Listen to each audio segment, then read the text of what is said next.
دنیا داروں سے تو مانگے تو ناراض ہوتے ہیں، اللہ سے نہ مانگے تو ناراض ہوتے ہیں۔ دنیا داروں سے مانگنا ہو تو وقت دیکھنا پڑتا ہے کہ اب صاحب سوئے ہوئے ہیں، ابھی بیدار ہوئے ہیں، اب اگر مانگا تو ابھی مزاج میں چڑچڑا پن ہوگا، ابھی کل مانگا تھا اب دوبارہ کچھ وقفہ پڑھ لینا چاہیے۔ تو دنیا داروں سے مانگنے کے لیے وقت چاہیے، دنیا داروں سے مانگنے کے لیے ان کا مزاج دیکھنا پڑتا ہے، ان کے لہجے اور ان کی زبان اور ان کی بولی میں بولنا پڑتا ہے۔ لیکن مالک سے صبح مانگو پھر بھی دیتا ہے، دوپہر کو مانگو پھر بھی دیتا ہے، شام کو مانگو پھر بھی دیتا ہے۔ سحری کے وقت اٹھ کے کنڈا کھڑکاؤ در رحمت کھلا پاؤ گے۔ اردو میں مانگو، عربی میں مانگو، سندھی میں مانگو، پشتو میں مانگو، نظر میں مانگو، نثر میں مانگو، نہیں مانگنا آتا یوں ہی ہاتھ پھیلا دو۔ اس کی رحمت کے دروازے کھلے ہیں، اس سے اپنے لیے مانگو پھر بھی دے گا، اوروں کے لیے مانگو پھر بھی دے گا۔ مانگا ہے پھر دوبارہ مانگنے کھڑے ہو جاؤ، پھر عطا کرے گا۔ تو مالک سے مانگتے رہنا ہی بندے کے لیے اعزاز و افتخار ہے، اور مالک کی شان یہ ہے کہ اس کے خزانوں میں کمی نہیں آتی۔ وہ دنیا کو نواز دے، اس کے خزانوں میں کوئی کمی نہیں۔ اس لیے کہا کہ مجھ سے مانگو میں تمہارے سوال کو پورا کروں گا، تم مجھ سے دعا مانگو میں اس کو قبول کروں گا۔ تو آج کے اس اجتماع کا پہلا مقصد دعائے مغفرت ہے۔ ہم مرحوم کے لیے دعا مانگنے کے لیے جمع ہے کہ اللہ انہیں کروٹ کروٹ جنت کی بہاریں عطا فرمائے۔ دوسرا مقصد پسماندگان سے اظہار تعزیت و محبت۔ کیونکہ اگر دعا ہی مقصد ہوتا تو دعا گھر بیٹھے بھی ہم مانگ سکتے تھے۔ اس موسم میں دور و نزدیک سے چل کر آپ اور میں یہاں پہنچے، صرف اگر دعا مقصد ہوتا تو ہم جہاں جہاں تھے وہاں ہی مانگ لیتے، لیکن مرنے والوں کے پسماندگان سے اظہار تعزیت کرنا، ان کے پاس آ کے دعا مانگنا، یہ حضور علیہ السلام کی سنت سے ثابت ہے۔ اللہ کے محبوب صلی اللہ علیہ وآلہ وسلم تشریف فرما تھے کہ ایک صحابی جن کا نام تھا معاذ ابن مالک رضی اللہ تعالی عنہ، وہ حاضر ہوئے اور عرض کی طہرنی یا رسول اللہ صلی اللہ علیہ وسلم، حضور مجھے پاک کر دیجئے۔ آقا کریم صلی اللہ علیہ وآلہ وسلم نے فرمایا جاؤ اللہ سے معافی مانگو، اللہ تمہارے گناہ معاف کر دے گا۔ گئے معافی مانگ، توبہ کی، لیکن اضطراب ایسا تھا، کیفیت ایسی تھی، پھر پلٹ کے آ گئے، پھر کہا طہرنی یا رسول اللہ، آقا مجھے پاک کر دیجئے۔ حضور نبی رحمت صلی اللہ علیہ وآلہ وسلم نے ارشاد فرمایا جاؤ اللہ سے معافی مانگو، وہ تمہارے گناہوں سے درگزر فرما لے۔ گئے پھر پلٹ کے آ گئے، پھر آقا کریم نے پوچھا بیما اطہرو کا، تجھے کس جرم سے پاک کرو؟ بار بار پوچھتا ہے، بار بار کہا کہ اللہ کی بارگاہ میں توبہ کرو وہ معاف کر دے گا، لیکن پھر تم واپس پلٹ آتے ہو بیما اطہرو کا، تمہیں کس گناہ سے پاک کرو؟ قال من الزنا، عرض کی حضور مجھ سے زنا سرزد ہو گیا ہے، اور اس کی جو سزا دنیا پر ہے وہ بڑی کڑی اور سخت ہے، وہ میں برداشت کر لوں گا، لیکن آخرت کی سزا میرے بس کا روگ نہیں۔ اللہ کے محبوب صلی اللہ علیہ وآلہ وسلم نے ایک دن جبریل امین سے پوچھا مجھے جہنم کے عذابوں کا تذکرہ سناؤ۔ مشکات کی روایت ہے، عرض کی حضور سب سے ہلکا عذاب، اخف العذاب، سب سے ہلکا عذاب جو جہنمیوں کو دیا جائے گا وہ یہ ہوگا کہ ان کے پاؤں میں آگ کے جوتے رکھے جائیں گے، باقی پورا بدن سلامت ہوگا لیکن پاؤں میں آگ کے جوتے ہوں گے۔ اس کی گرمی اور حرارت اتنی ہوگی یغلی منہ ما دماغ، کہ دماغ پگھل کے ناک اور کانوں کے راستے سے باہر آ جائے۔ یہ سب سے ہلکے عذاب کی کیفیت ہے۔ جو سخت عذاب ہے العیاذ باللہ، آج لوگ پرواہ نہیں کرتے، بلکہ کئی لوگ ایسی بات کہتے ہوئے پائے گئے تو کوئی بات نہیں، اگر گئے بھی تو ایک غوطہ لگے گا پھر جنت میں چلے جائیں گے۔ فما اصبرهم علی النار، لوگوں کا آگ پر کتنا حوصلہ ہے۔ اللہ کے محبوب صلی اللہ علیہ وسلم تشریف فرما تھے کہ ایک صدا سنی، آواز آئی، وہاں سے ابا یہ آواز بلا کیسی ہے؟ عرض کی اللہ اس کا رسول خوب جانتا ہے۔ فرمایا 70 سال قبل جہنم میں ایک پتھر پھینکا گیا تھا، اب اس کے پیندے میں گرا ہے، یہ اس کے گرنے کی آواز ہے۔ تو جہنم کی گہرائی 70 سال کی مسافت پہ ہے، اور اگر ایک ہوتا بھی لگا تو 140 سال لگ جائے، تو کتنے حوصلے سے، کتنی ڈٹائی سے کہہ دیا جاتا ہے کوئی بات نہیں ہے۔ کوئی کہتا ہے یہ جہاں بٹھا اگلا کس نے بٹھا۔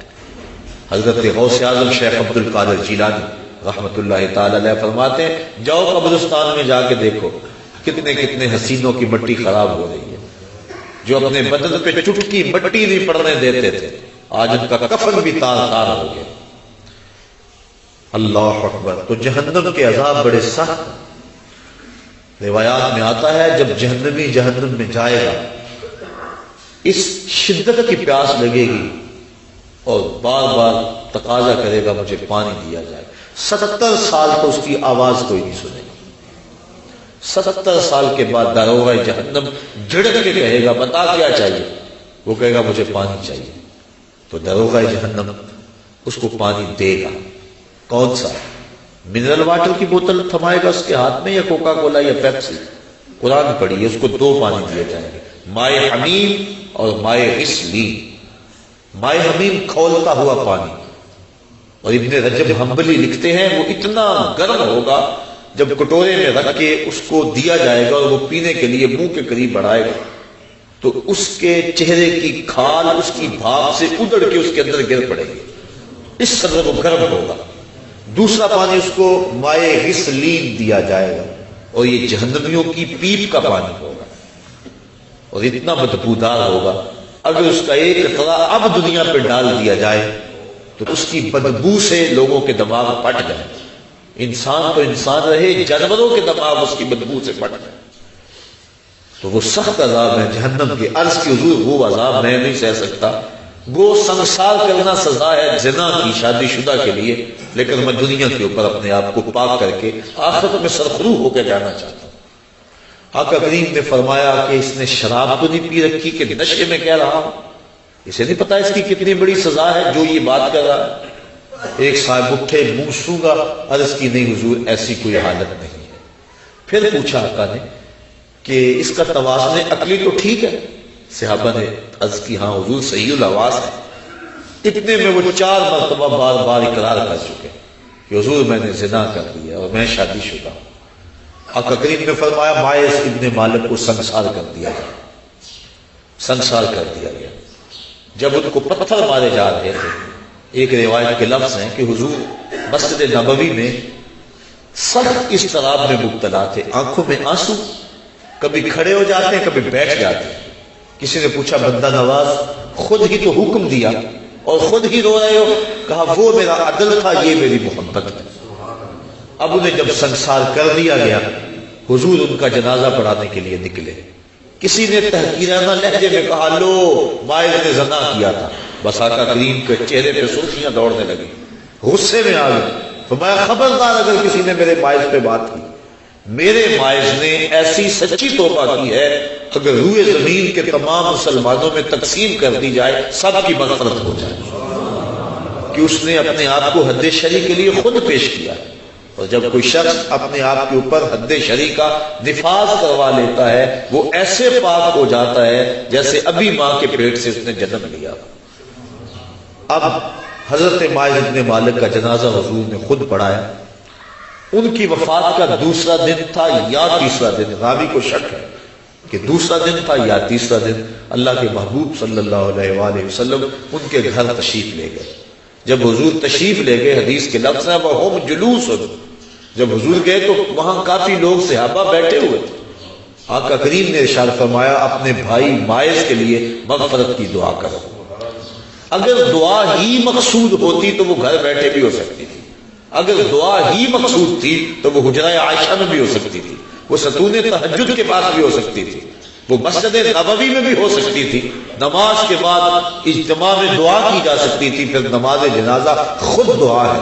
پھر آقا کریم یہ بھی فرما چکے ہیں کہ میرے مائز نے ایسی سچی توبہ کی ہے اگر روئے زمین کے لوگوں کو تقسیم کر دی جائے لَكَفَاهُمْ، ان کے لیے بھی کافی ہے۔ تو پھر حضور ان کے گھر دعا مانگنے کے لیے کیوں گئے؟ تاکہ پسماندگان سے اظہار تعزیت و محبت ہو جائے اور جس کے گھر میں حضور گئے ہوں گے کوئی دکھڑا رہا ہوگا، وہ کیا کسی نے کہا کہ یہ الگ بات ہے کہ تم آئے ہو تو کوئی نہیں، ورنہ درد تو یہاں ہزار رہتے ہیں۔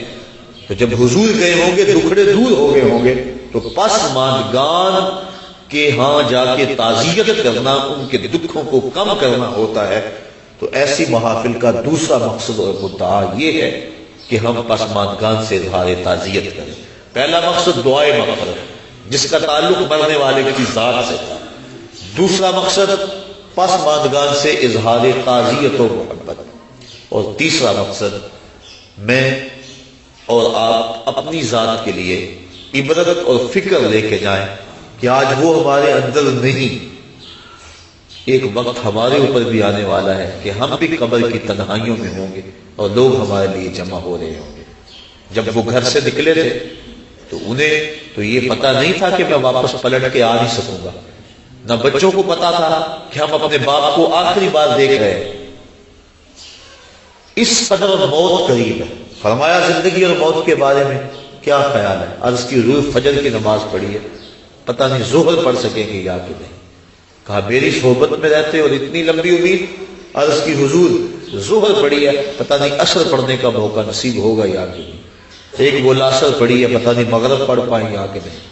ایک نے عرض کی حضور ایک رکعت پڑھی ہے، پتہ نہیں دوسری رکعت کا موقع بھی نصیب ہوگا یا کہ نہیں۔ فرمایا یہ سب کچھ تمہاری باتیں ہیں، میں تو یوں کہتا ہوں ایک طرف سلام پھیرا ہے، پتہ نہیں دوسری طرف سلام بھی پھیر سکیں گے یا کہ نہیں۔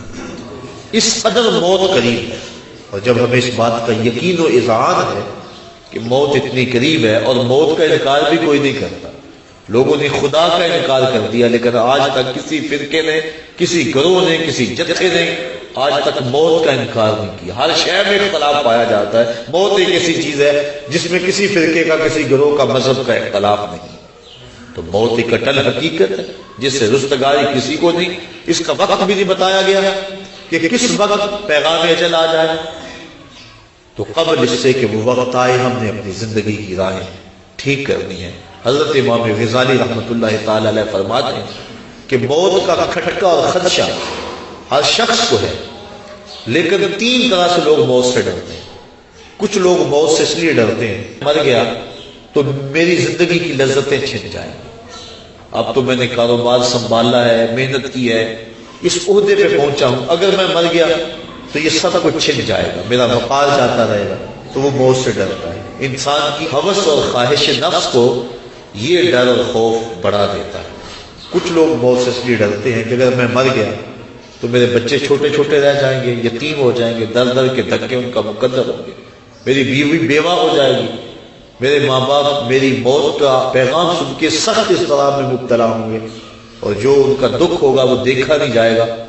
تو وہ اس حوالے سے اپنی جان کو عزیز سمجھتا ہے، موت کا خیال کر کے کانپ جاتا ہے، پسماندگان سے وہ ڈرتا ہے۔ یہ ہے ایک انداز موت سے ڈرنے کا۔ امام غزالی فرماتے ہیں یہ ڈرنا بھی کوئی ڈرنا نہیں ہے۔ اور تیسرے لوگ موت سے اس لیے ڈرتے ہیں کہ اگر میں اچانک مر گیا تو میرے پلے کون سا نیک عمل ہے جو لے کر اللہ کے حضور پیش ہو سکوں گا۔ یہ تیسری قسم کا جو خوف ہے یہ انسان کی تیاری آخرت کو بڑھا دیتا ہے، اور اس کو شب و روز اللہ کے حضور پیش ہونے کے خوف سے نیکی کی دعوت دیتا ہے کہ میں نے اس کے حضور پیش ہونا ہے، ایک ایک عمل کا حساب دینا ہے۔ ثم لتسألن یومئذ عن النعیم، اس دن ایک ایک نعمت کے بارے میں پوچھا جائے گا۔ تو قبل اس سے کہ وہ وقت آ جائے تین چیزوں کا حساب نہیں ہوگا، ضرورت کے مطابق کپڑے کا، ضرورت کے مطابق مکان کا، اور بھوک کے وقت کھانے اور پینے کا۔ ان تین چیزوں کا قیامت کے دن حساب نہیں لیا جائے گا۔ اس کے علاوہ زندگی میں جتنی بھی ہمیں نعمتیں دی گئی ہیں ان کا حساب لیا جائے گا۔ قرآن مجید کی یہ نص موجود ہے، ثم لتسألن یومئذ عن النعیم، اس دن ایک ایک نعمت کے بارے میں بندے سے سوال کیا جائے گا۔ آج ہم جو کچھ کر رہے ہیں سب کچھ لکھا جائے گا، کرامن کاتبین بیٹھے ہوئے، ہمارا نامہ اعمال تیار ہو رہا، ہم بھولے ہوئے لیکن وہ نہیں بھولے، وہ غفلت نہیں کرتے، ایک ایک چیز لکھ رہے۔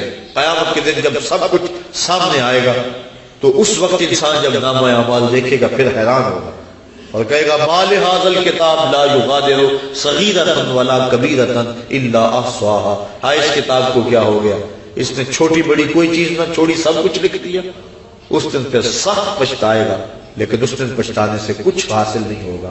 وقت پر کافی ہے ایک قطرہ بھی آب خوش ہنگام کا، جل گیا جب کھیت برسا نہیں تو پھر کس کام کا۔ آج اگر ہم پچھتا لیں تو آج توبہ بھی کر سکتے ہیں، جب توبہ کر لیں گے تو ما قبل کے گناہ دھل جائیں گے۔ اور اگر ہم غفلت میں زندگی گزار دیتے ہیں تو کل قیامت کے دن انسان کو سخت پچھتاوا ہوگا، اور پھر اچانک موت، پتہ ہی نہیں ہے۔ بندہ اپنی توبہ کو مؤخر کرتا رہتا ہے، اس کو کہتے ہیں طول عمل، مؤخر کرتا رہتا، ابھی میری بڑی زندگی پڑی ہے۔ بعد میں کسی کو کہے نا نیکی کی دعوت دیں، وہ کہتا ہے جناب بس میں ریٹائرمنٹ لے لوں، اس کے بعد انشاءاللہ میں نے بچوں کی شادیاں کرنی ہیں، پھر حج کرنا ہے، پھر میں ہوں گا اور مسجد ہوگی۔ یہ اس طرح بات کر رہا ہے جس طرح سب کچھ اس کے ہاتھ میں ہو، جس طرح سب کچھ اس کے قبضہ اختیار میں ہو۔ کوئی کچھ بول رہا ہے، کوئی کچھ بول رہا ہے۔ یہ طول عمل، لمبی امید اور توبہ کو مؤخر کرتے چلے جانا، یہ بہت بڑی محرومی ہوتی ہے۔ اللہ اگر توفیق دے دے توبہ کی اور اللہ سوچ اور فکر دے دے تو دیر نہیں کرنی چاہیے۔ اللہ امام غزالی رحمۃ اللہ تعالی علیہ فرماتے ہیں ذرا دیکھو معاشرے میں نظر دوڑا کے، بوڑھے زیادہ ہیں، بچے زیادہ ہیں یا جوان زیادہ ہیں؟ آپ فرمایا تم کو جوان بوڑھوں سے زیادہ نظر آئیں گے، بوڑھے کم نظر آئیں گے۔ کسی بھی مجلس میں آپ تجزیہ کر کے دیکھ لیں۔ فرمایا اس لیے کہ بڑھاپے تک کوئی پہنچتا، زیادہ جوانی میں فوت ہو جاتے ہیں۔ پھر فرمایا اب جوانوں اور بچوں کا اندازہ کر کے دیکھ لو، کسی گھر میں کسی محفل میں دیکھ لو کہ بچوں کی تعداد زیادہ ہوگی، نوجوان کم ہوں گے۔ اس کا مطلب یہ ہوا کہ لوگ زیادہ بچپن میں فوت ہو جاتے ہیں، جوانی تک کم پہنچتے ہیں۔ تو انسان عمر کے اس حصے تک توبہ کو مؤخر کرتا ہے جہاں تک جانا انتہائی مشکل ہے، اور پھر اس وقت اگر پہنچ بھی گیا جب اعضاء میں توازن نہ رہا، عناصر میں اعتدال نہ رہا، چلنے پھرنے کے قابل نہ رہا، تو پھر کیا عبادت کرے گا؟ در جوانی توبہ کردن شیوائے پیغمبری، وقت پیری گرگ ظالم بھی شبد پرہیزگار۔ اللہ کے محبوب صلی اللہ علیہ وسلم نے ارشاد فرمایا 7 اشخاص ہیں اللہ جنہیں اپنے عرش کا ٹھنڈا سایہ نصیب فرمائے گا۔ ان میں سے ایک شخص فرمایا وَشَابٌ نَشَأَ فِي عِبَادَةِ اللَّهِ، وہ شخص جس کی جوانی اللہ کی عبادت میں گزری۔ کہا جاتا ہے جوانی مستانی ہے، لیکن جس نے نکیل ڈال لی جوانی کو اور کھینچ کے اس کو در محبوب پہ لے آیا اور اس پیشانی کو جھکا کے مالک کی چوکھٹ میں رکھ دیا۔ آج تو لوگ اسے کہیں گے یہ مسیطڑ ہو گیا، اسے کیا پتا دنیا کیا ہے، لیکن کل قیامت کے دن قدر و قیمت معلوم ہوگی اس مسیطڑ کی۔ اس کو کتنی اللہ عزت دیتا ہے جب دھوپ کڑک رہی ہوگی اور وہ سورج کی گرمی جسموں کو پگھلا رہی ہوگی، 1.25 میل پہ آ جائے گا سورج، اب رخ الٹا ہے پھر سیدھا ہو جائے گا، زمین تانبے کی، اور لوگ پسینے میں شراب ہو، کوئی گھٹنوں تک، کوئی ٹخنوں تک، کوئی کمر تک، اور کسی کو پسینے کی لگام دی جائے گی، اور پسینہ اتنا گرم اگر اس کا ایک قطرہ ہو پہاڑ پہ رکھا جائے پتھر پگھل جائے، اور اتنا بدبودار اگر دنیا پہ قطرہ ڈال دیا جائے تو جانوروں کے دماغ بھی پھٹ جائے بدبو سے۔ اس پسینے میں لوگ شرابور ہوں گے، لیکن فرمایا 7 اشخاص ایسے ہیں کہ جنہیں اللہ اپنے عرش کا ٹھنڈا سایہ نصیب فرمائے گا۔ ان میں سے ایک شخص وَشَابٌ نَشَأَ فِي عِبَادَةِ اللَّهِ، وہ جوان جس نے اپنی جوانی اللہ کی عبادت میں گزاری۔ اور اللہ کے محبوب صلی اللہ علیہ وسلم نے ارشاد فرمایا میں اللہ کا حبیب ہوں، اور جو جوان جوانی میں توبہ کرے وہ بھی اللہ کا حبیب ہے۔ کتنا بڑا اعزاز ہے! ہم کیوں غافل ہیں؟ کیا ہمیں مرنا یاد نہیں؟ اپنی توبہ کو کیوں مؤخر کرتے ہیں؟ انسان کو یقین بھی ہو کہ میری زندگی اتنی ہے تو توبہ اس یقین کے ساتھ مؤخر کرے، تو اسے پھر بھی خیال کرنا چاہیے کہ اب جو میرے دل کی حالت ہے شاید پھر دوبارہ کبھی نہ ہو۔ اب جو دل کی کیفیت بنی ہے، عمر اگر ہو بھی تو دوبارہ یہ کیفیت ہی نہ بنے، غلاف ایسے چڑھ جائیں، غفلت اتنی طاری ہو جائے کہ دوبارہ اس سمت میں آؤں ہی نہ۔ بنی اسرائیل میں ایک شخص تھا، اس کو بذریعہ وحی خبر دی گئی کہ اس کی عمر 1000 سال ہے۔ وہ بڑا متقی اور پرہیزگار تھا۔ اس نے کہا میری اتنی لمبی عمر ہے اور توبہ کا دروازہ آخری سانس تک کھلا ہوا ہے، تو میں کیوں اپنے آپ کو عبادت کی بھٹی میں جلاؤں؟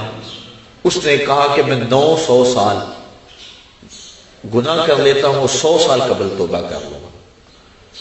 پھر اس نے ایسا ہی کیا۔ علماء لکھتے ہیں کہ کہ وہ 900 سال گناہ کرتا رہا. جب 100 سال رہ گیا اور اس کو خیال آیا کہ میں نے 100 سال قبل توبہ کرنی ہے، چونکہ دل اس کا سیاہ ہو چکا تھا، گناہوں کی لت پڑ چکی تھی. اب اس نے کہا کہ 100 سال بھی کیا ضرورت ہے نیکی کی مٹی میں جلنے کی، آتش نیکی میں اپنے آپ کو گالنے کی. میں 90 سال اور گناہ کر لیتا ہوں اور آخری 10 سال قبل توبہ کر لوں گا. پھر 90 سال بھی بیت گئے.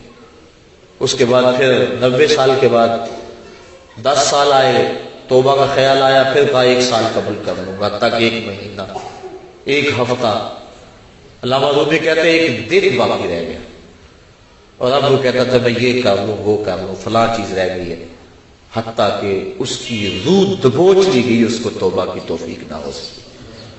تو انسان کا اگر دل راغب ہو جائے اچھائی کی طرف، نیکی کی طرف، اس کو توبہ کرتے ہوئے دیر نہیں کرنی چاہیے. اگر یقین بھی ہو کہ میری زندگی اتنی ہے، لیکن ہمیں تو اپنی زندگی پر بھروسہ ہی نہیں ہے. آج کل موتیں اچانک آ رہی ہیں. حضور نبی رحمت صلی اللہ علیہ وسلم نے اچانک موت سے پناہ مانگی. اللہم انی اعوذ بک من الموت الفجاۃ. اے اللہ اچانک موت سے تیری پناہ مانگتا. حضرت یعقوب علیہ السلام وعدہ لیا ہوا تھا حضرت اسرائیل علیہ السلام سے کہ میری روح قبض کرنے کے لیے اچانک نہیں آنا، پہلے کو قاصد یا کوئی پیغام بھیج دینا تاکہ میں موت کی تیاری کروں. ایسا ہی ہوا. حضرت اسرائیل علیہ السلام ایک دن حاضر ہوئے، پوچھا کہاں آئے ہو، کدھر آئے ہو؟ کہا میں قبض روح کے لیے آیا.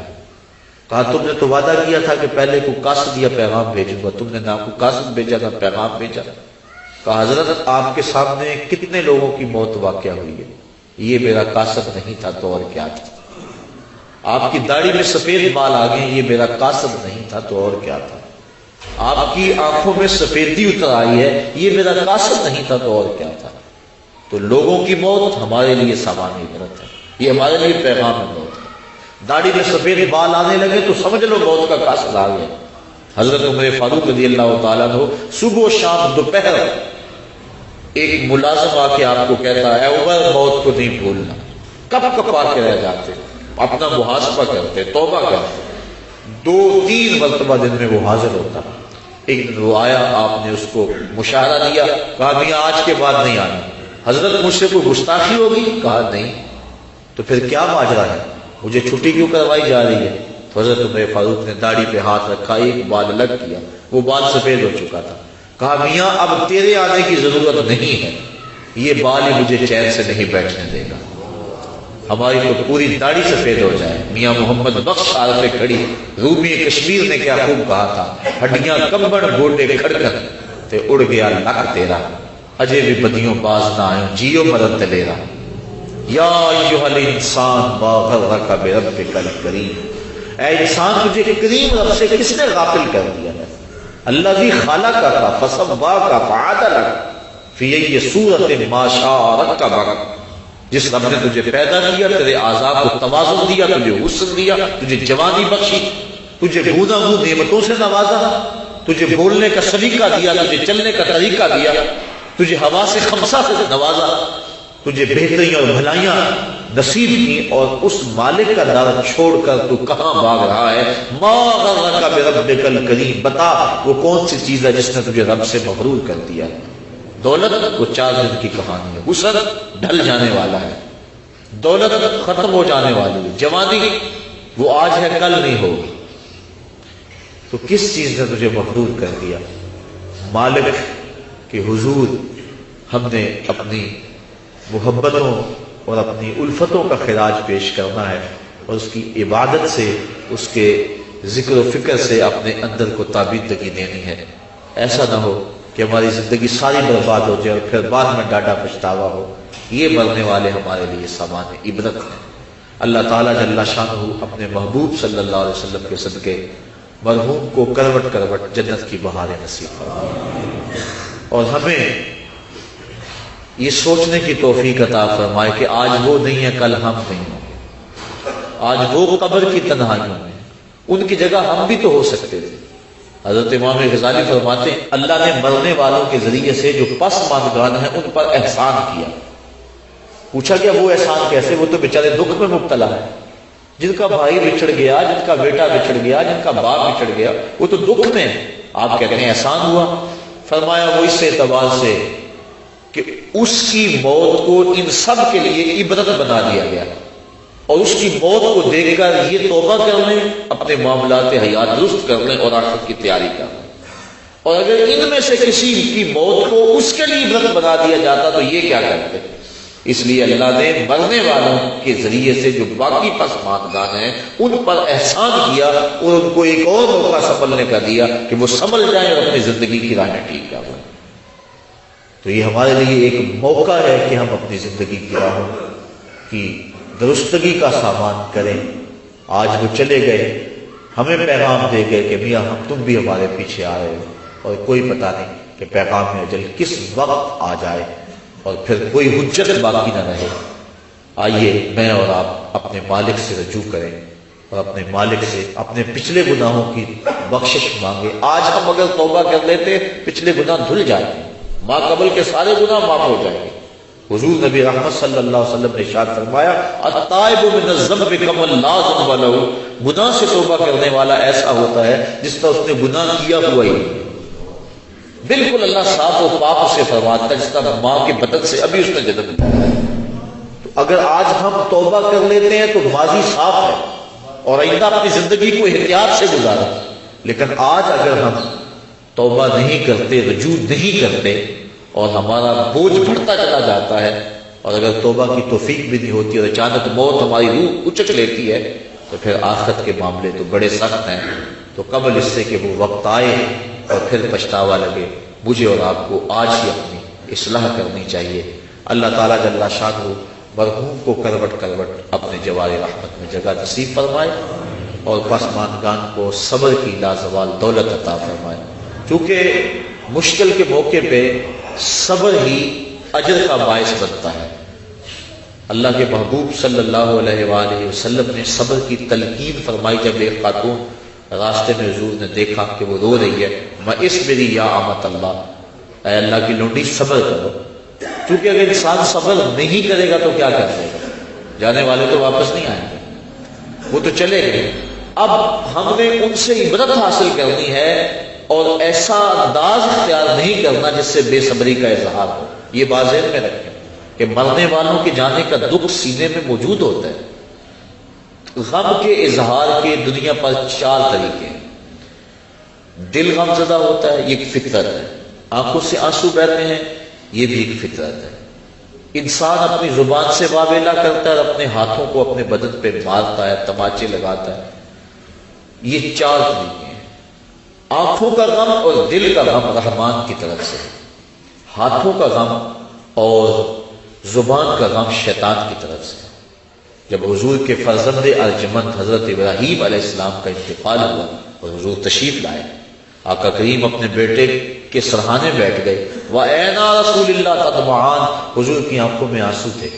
آقا کریم نے فرمایا بیٹا ابراہیم تیرے غم میں دل غم زدہ ہے، آنکھیں رو رہی ہیں، لیکن زبان سے وہی کہوں گا جس سے خدا راضی ہو۔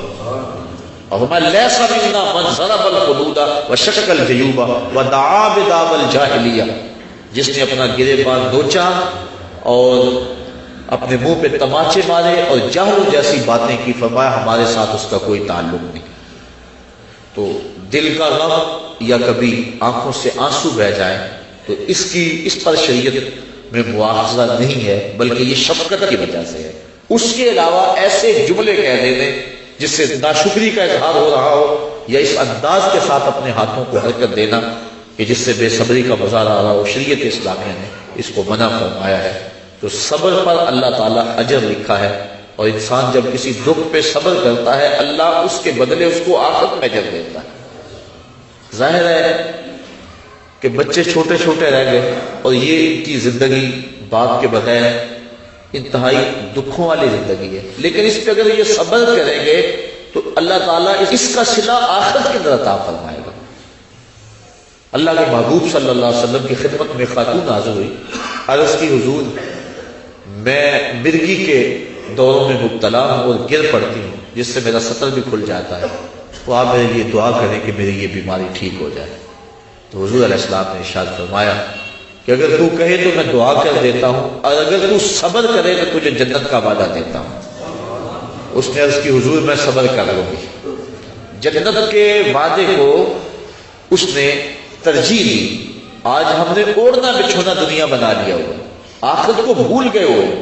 اس 4 دن کی زندگی کو ہم سمجھتے ہیں یہی ہماری زندگی ہے, یہی ہمارا مستقبل ہے. بچہ پڑھ رہا ہے, محنت کر رہا ہے, بندہ کمائی کر رہا ہے, کیا جی مستقبل ٹھیک ہو جائے. کون سا مستقبل؟ ایک سانس کا پتہ نہیں, اس مستقبل کی بات ہے. زندگی کھپا رہا ہے, مستقبل ٹھیک ہو جائے. اصل مستقبل تو آخرت کا مستقبل ہے. اللہ کے محبوب علیہ السلام نے جب صحابہ کو خندق ہوتے دیکھا اس وقت دعا دی, اللہم ان العیش عیش الاخرہ فاغفر الانصار والمہاجرہ. اے اللہ زندگی تو آخرت کی زندگی ہے, میرے ان انصار کو بھی بخش دے, میرے ان مہاجروں کو بھی بخش دے. اصل مستقبل وہ ہے. یہ تو 4 دن کی زندگی ہے. 45 سال ایوریج زندگی نکالی ہے ماہرین نے, چلو 50 سال لگا لو, 60 سال لگا لو, اور آخرت کا ایک دن, محشر کا ایک دن 50,000 سال کا ہوگا.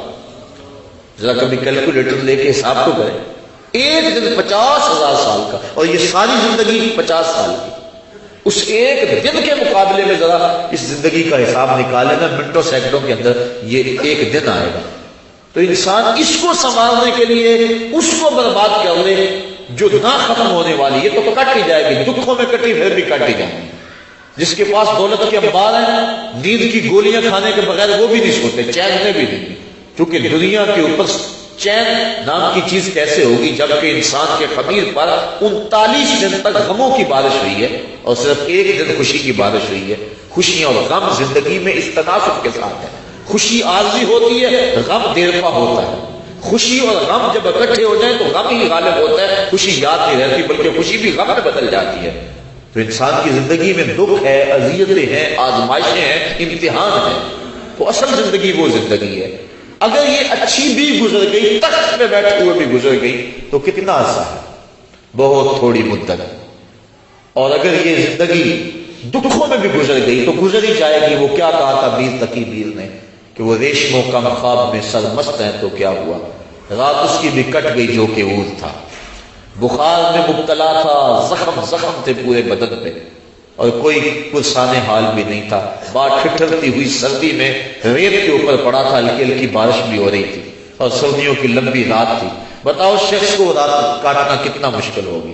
اس رات کی سویر تو پھر بھی ہے نا, جتنی مرضی لمبی رات تھی دن تو چڑھے گا نا, لیکن وہ آخرت کی رات ایسی اگر پڑ گئی تو اس رات کا پھر دن نہیں ہے.